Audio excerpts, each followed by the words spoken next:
Good afternoon, ladies and gentlemen. Shalom. I'm David Mencer, Israeli government spokesman. Today is Tuesday, the 4th of June, day 242 of the October 7th war, when Hamas's army of terror invaded our border. Israel's conditions for ending the war have not changed. The destruction of Hamas's military and governing capabilities, the freeing of all 124 hostages, and ensuring that Gaza no longer poses a threat to Israel. All of our objectives are within reach. Israel will not compromise on any of them. The precise framework proposed by Israel during the negotiations maintain these principles while establishing conditions for transition between the stages. Now, Hamas is preventing a hostage release deal. It unreasonably demands that the IDF exit the Gaza Strip and end the war. We will not leave Hamas in power so that they can repeat their rocket fire and the October 7th massacre. Now, the hostages. Last night, the IDF shared the devastating news with the families of 85-year-old Amiram Cooper, one of the founders of the Kibbutz Nir Oz, 80-year-old Chaim Perry, also from Kibbutz Nir Oz, 80-year-old Yoram Metzger, also from Kibbutz Nir Oz, and 51-year-old Israeli-British citizen Nadav Popplewell from Kibbutz Nirim. The IDF had the unenviable and sad task to tell their loved ones that their hostage relatives were killed a few months ago while in Hamas captivity in Gaza. To add to the cruelty, their bodies are still being held by Hamas. May their memories be a blessing.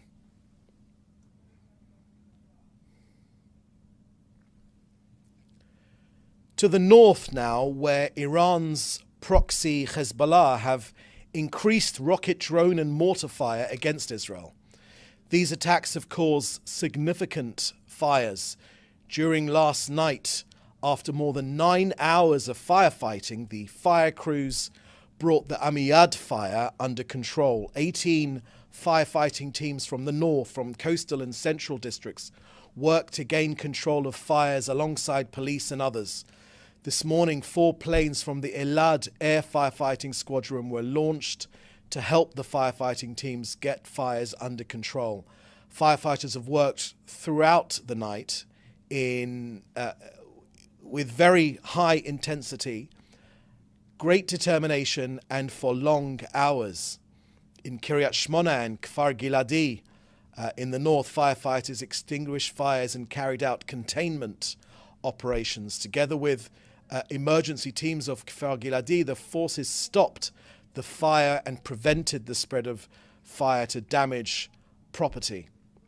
The same happened in Keren Naftali and other areas in the northern district who've also been fighting fires for almost 24 hours in extreme weather conditions while striving to reach out and save lives and prevent damage to property. This is not a sustainable reality.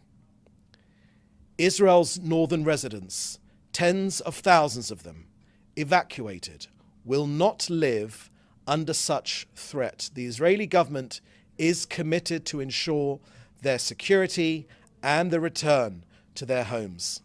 It is up to Hezbollah to decide if this can be accomplished by diplomatic means or by force. You know, since October 7th and these attacks from the Lebanese border region, the IDF today confirmed over 100 terrorists eliminated through precise, high-quality, intelligence-led Israeli strikes. Ladies and gentlemen, this country will be defended. We are defending this country, and no one should be surprised by our response. Hezbollah, just like Hamas, have the same Iranian-inspired script to start wars, then to lose them, all the while to cry victim and then repeat. Next, the Prime Minister yesterday appeared at the Knesset Foreign Affairs and Defence Committee. He briefed the committee on the progress of the war in Gaza, with an emphasis on unlimited and targeted activity in Rafah, the Philadelphia corridor, negotiations to release our hostages, the issue of the day after the war, Judea and Samaria, West Bank, and Iran. The Prime Minister said, quote, "The claims that we have agreed to a ceasefire without our conditions being met are incorrect," end quote. Now, tomorrow we mark 57 years since the reunification of Jerusalem, our eternal capital. The Jewish people have had an unbreakable bond with Jerusalem, and the State of Israel has established its institutions of government and law there, the foundations of the only democratic state in the Middle East. You know, Jerusalem was the capital of the Jewish people when London was still a swamp and a mere bend in the River Thames. In Jerusalem, there is freedom of religion and worship for all religions. Indeed, the only time there has ever been freedom of access to all religious sites in Jerusalem has been since the city was reunified in 1967. So there's much to celebrate. Now an update from COGAT and their work coordinating aid into Gaza. Just a few hours ago, UNRWA complained that there was almost no fuel available in Gaza to operate critical plants. They called on Israel to provide access to water. So once again, today, UNRWA can tick that propaganda box on their checklist on their ongoing mission to embitter the lives of Gazans and perpetuate this conflict. So here are the facts. As we like to say here, the facts don't lie. The UN can bring fuel into Gaza every single day. They choose not to. In the last week of May, UNRWA coordinated 670,000 litres of fuel. It could have been double that amount.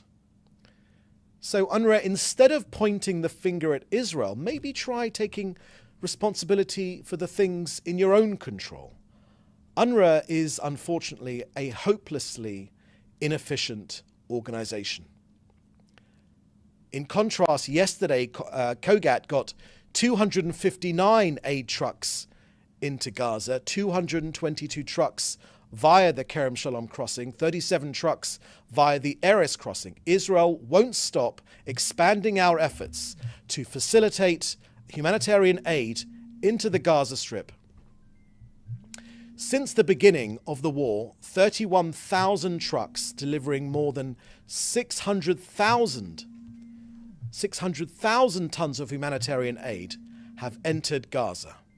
We are continuing to expand our efforts to facilitate humanitarian aid into Gaza. So that's the end of our briefing today. I will now take your questions, which you should put in the chat with your news outlet. The first question we have today excuse me, is from from Dan Williams at Reuters. And Dan asks, Qatar said today that it has yet to receive a clear Israeli position to wind down the Gaza war. What is Israel's position, and when will it be submitted? Thank you very much for that question, Dan. I haven't got anything to add on what Qatar has said and what they have or have not received. Of course, the position of the Israeli government when it comes to these negotiations is highly sensitive. Lives literally hang in the balance. The Israeli position is being made clear, but the principles which we have laid out of the three aims of this war, number one, to ensure that Gaza no longer forms a threat to our people and to Israel and to anyone in the civilized world, to get back our hostages, to bring them home, all of them, the live ones, unfortunately the ones who've been killed, all of them, to bring them home, every single one of them. It occupies every single moment of every waking hour of every day, and for many Israelis, their sleeping hours as well. And of course, ensure that Hamas no longer has any military or civilian or governing power over Hamas. Those principles run right through all of the submissions we have submitted. Second question from Dan Williams at Reuters: When will the Prime Minister address Congress, and will he fly to Washington aboard the Wing of Zion? I take it that means the name of the aircraft. So on when the Prime Minister will address Congress, over the weekend, it's true the Prime Minister did receive an invitation to address a joint meeting of Houses of Congress. So the Prime Minister has accepted that invitation, and he will be the first leader of a country to address both Houses of Congress for a record fourth time. When he received the invitation, the Prime Minister said, I'm very moved to have, quote, I'm very moved to have the privilege of representing Israel before both Houses of Congress and to present the truth about our just war against those who seek to destroy us to the representatives of the American people and the entire world. As for the address, as for the date of that visit to Washington, D.C., the Prime Minister announced yesterday that it would not be the 13th of June, which had been talked about, because that coincides with the Jewish holiday of Shavuot, and dates are currently being coordinated. From Joel Pollack at Breitbart News, his first question is, can Israel fight two wars at once if a larger scale war erupts in southern Lebanon? Thank you very much for that question, Joel. No one should be in any doubt of the IDF's ability to fight the threats against us. You know, it's not just in the war against Hamas in Gaza, but also the war against Hezbollah. This is a seven-fronted war. We're being attacked from Yemen, Judea and Samaria in the West Bank, where a terrorist attack was just thwarted just yesterday, from Iran, Iraq, Syria, and of course Hezbollah in Lebanon and Hamas in Gaza, a seven-fronted war. I would say to you, Joel, no one should be in any doubt whatsoever of Israel's ability to defend itself. Second question from Joel Pollack. How does Israel view the US resolution announced yesterday at the United Nations Security Council to support the Biden administration's ceasefire deal proposal? Thank you very much for that question, Joel. I don't have any further information on Israel's reaction to any proposed UN resolution. Further question from Joel Pollack at Breitbart News. The US State Department continues to insist that the proposal for a ceasefire was in fact Israel's proposal. Can you kindly tell us who wrote the proposal and approved it? Was it the Security Cabinet, the War Cabinet, or some other body? Why did the government debate the proposal after Biden had announced if it was an Israeli proposal? Thank you very much for that, Joel. So the Prime Minister has made clear his views on that matter. He's made clear his views in the Knesset yesterday and subsequently in a direct message which was put out. They're available on the Prime Minister's website. You can see the Prime Minister's response to that question.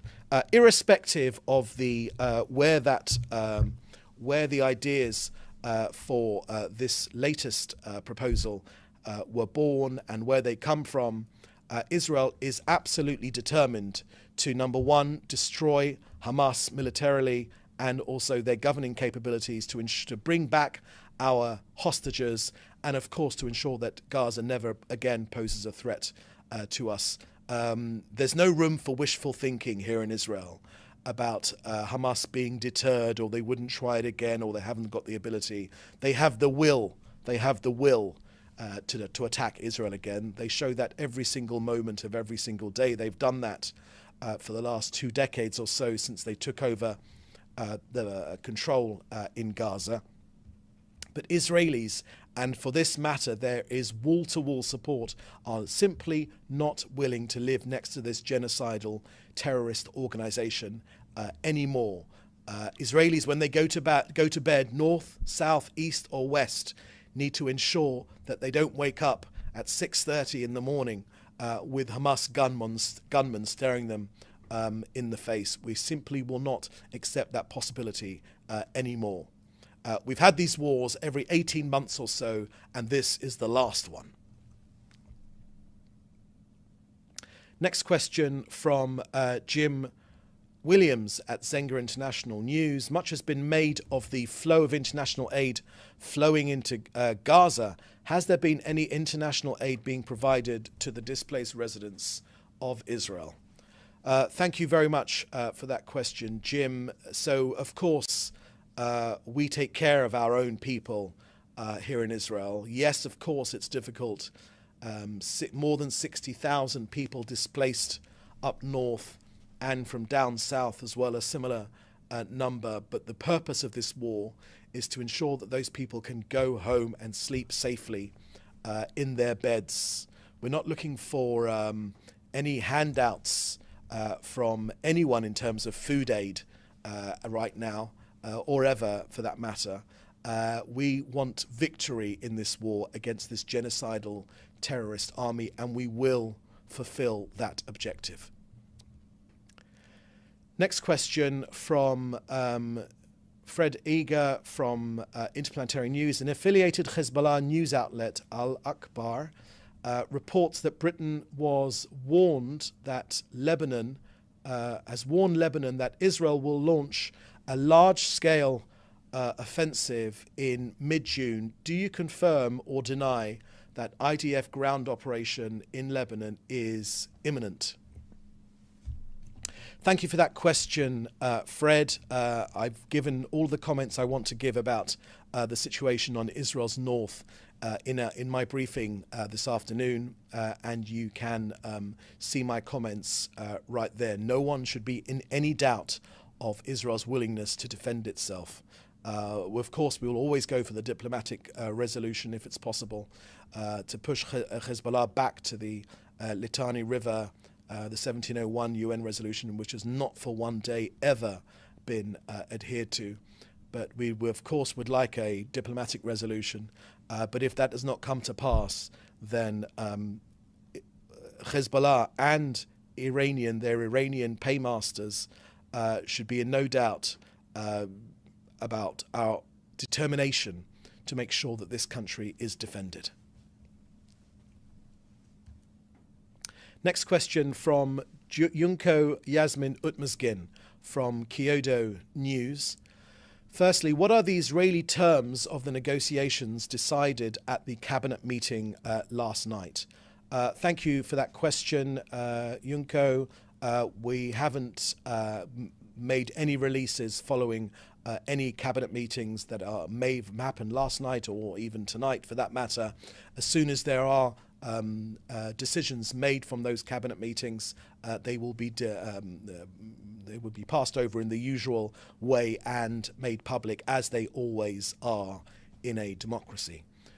Number two, what happened to the government? What will happen to the government if Smotrich and others leave the cabinet?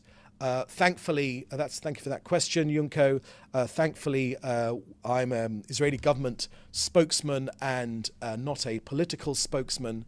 The Prime Minister has made his views very clear on these subjects. His ultimate objective is to keep this country safe from Hamas and from the other Iranian terrorist forces which are attacking us on seven fronts. But our resolve is absolutely determined. We are determined in this country to face down this enemies. There is only one Jewish state in the entire world, and for generations and generations Jews were attacked and there was no one to defend us. In the last 76 years since this country was established, and even before that as well, this country has an army. When people attack Jews in Israel, this country will be defended. Next question from Henrietta Charkar from Reuters. US President Biden has said that Netanyahu may be stalling on ending the Gaza war for political reasons. Any response? Thank you, Henrietta. That's a political question which I won't delve into, but I think no one can be in any doubt of the Prime Minister's patriotism. It is up to the Israeli people to decide who its leaders should be. This country is a democracy with regular elections. Sometimes our elections are a little bit too regular, but when the time comes, this country will have the opportunity, as is right in a democracy, to choose who its leaders should be. And that is that has nothing to do with what anyone external to Israel or any views that they may have. That decision will be taken by the people of Israel and no one else. It is outside the diplomatic norms of every right-thinking country to comment on the leaders, whether they should be a prime minister or not be a prime minister. That is for the decision of its local population, where there are free and fair elections. Israel is the only country where there are free and fair elections for hundreds of miles in every direction. So this country is a democracy. It will choose its own leaders, and it's not for anyone else in the world to make any comment thereof in terms of changing leaders. The people of Israel will decide when it is time for the next election, and that when that election happens, the people's voice they will make their views known, and that decision will be taken accordingly. Next question from Henrietta Charkar from Reuters. The War Cabinet is meeting tonight to discuss fighting along the northern border. Is Israel shifting its policy on escalating in Lebanon? Thank you, Henrietta. I made my view. I made the Israeli government's views clear on the situation in Lebanon. This country will be defended. This is a situation which cannot continue. It is unthinkable that so many Israelis have been displaced from their home, from Israeli sovereign territory. This is an attack from Iran, the genocidal fascist Islamist government in Iran through their proxies here with Hezbollah and with Hamas, and these will be defended. They will be stood up to, and they will be defended. Israel's people deserve to go back to their homes in Israeli sovereign territory. Another question from Joel Pollack of Breitbart News. Just now, Biden reportedly told Time magazine that Netanyahu is prolonging the war for his own political reasons. Is that true? Thank you for that question, Joel. I believe I answered that question from Henrietta Charkar from Reuters just before, a couple of minutes ago. Another question from Aryeh O'Sullivan from Khan English. Is there any official number of Israeli hostages known to still be alive? Thank you very much for that question, Aryeh. The last information I had, which I saw from yesterday, was that 39, unfortunately, of our hostages are confirmed to be no longer alive. But I haven't got the latest figure today. So I would be happy to come back to you and let you know of the latest figure that we have for today.